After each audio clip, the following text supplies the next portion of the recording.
Hello everyone welcome करछु मोर आ गोटे न्यू फ्रेश मिनी ब्लॉग को। आज ब्लॉग टी स्टार्ट होछि मोर तरबुज खियारू जोटा कि मु काटी थिली बस तो साइज ही करना थिली से भागरू फिर साइज करी मु काटी देथिली आ खाइ भी देथिली। तापरे हमर आज प्लानिंग चलथे बिरयानी पई मामा आइटी बिरयानी चावल भी प्रस्तुत करथिला जेउंटू आमे नथिलु बिरयानी माने चाउलटा बसबा मु कैप्चर करनथिली कहीं ना आमे जाइथिलु रे शिशुपुत्र को तांको घर आनिबा पई। एइटी देखंदो शिशुपुत्र आसिकी चाहा रोसे माने चाहा करके मते दोछि कुचिनी चाहा पीबो हो देखबा ता चाहाटा केमदे लागुची आ मु भी छटिके ता सहित चाहा पी कहली बहुत ही टेस्टी हिची। से मते कहूची तमे मिछुडा रे पियो तापर ता सहित खेल सारिकी मु आसिकी देखे तो मम्मी एठी बनाउचंदी चिकन कषा कहीं ना हमर आज बिरयानी प्रस्तुत होची। तापर एठी चिकन कषा एठी चिकन भी रेडी हो जाइथिला तापर एठी बिरयानी पई सब भी रेडी हेतिला पियाज धनिया पत्र तापर शिशुपुत्र एठी आनिकी पोई डाल रे खेलुचंदी तापर से तार रोसे करछि मामा तार एठी माने सब रोसे सइलानी एमिति एत्ते जोरे वर्षा पवन आसला जोटा कि मु कैप्चर करनी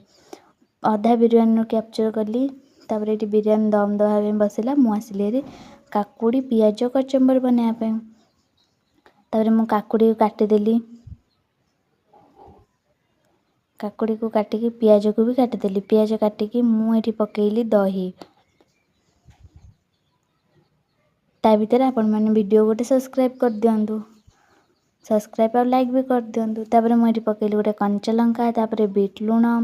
पकेइकी ताको भल भाबरे गोळेइ देली आ चीनी भी भूलिबेनी चीनी भी मु पकेइथेली चीनी पकेइकी ताको भल भाबरे गोळेइ देथिली मु बिटे टेस्ट करदिली भलो हेची कि नै टिके लूण कम थिला तापर लूण पकेइकी एठी रेडी हेतिला कचंबर तापर एठी बढ़ाला बिरयानी माने समस्त खाइबा पई एठी खोजा होची कार को भागटा हमर तो बड़ा सलाणी एटा बाबांकर ही बड़ा होची मु तो ता भितरे थारे बिरयानी टेस्ट कर चलिनी बिरयानी भले लागु नथला चिकन हवा तो गोला भले लागुथला बिरयानी कम तो हो नाट तो बिरयानी हो तापर बिरयानी बढ़ा सइला माने बढ़ा पन सरीने पन बढ़ा चलची कहीं ना लेग पीस कोटी ता भितर हजि जाइछि के पाउना हंती तापर एठी बिरयानी घोड़ा हेतिला जोटा तापर एठी बिरयानी बड़ा सइला परे मु एठी बाडी देथिले कचंबर मु एठी बाडी देथिले कचंबर काकुड़ी पियाज पका तापर आमे एठी बस पड़िथिलु खाइबा पई मु तो थरे खाइ साइलिनी रखुची bye bye. Hello everyone welcome करछु मोर आ गोटे न्यू फ्रेश मिनी ब्लॉग को। आज ब्लॉग टी स्टार्ट होछि मोर तरबुज खियारू जोटा कि मु काटी थिली बस तो साइज ही करना थिली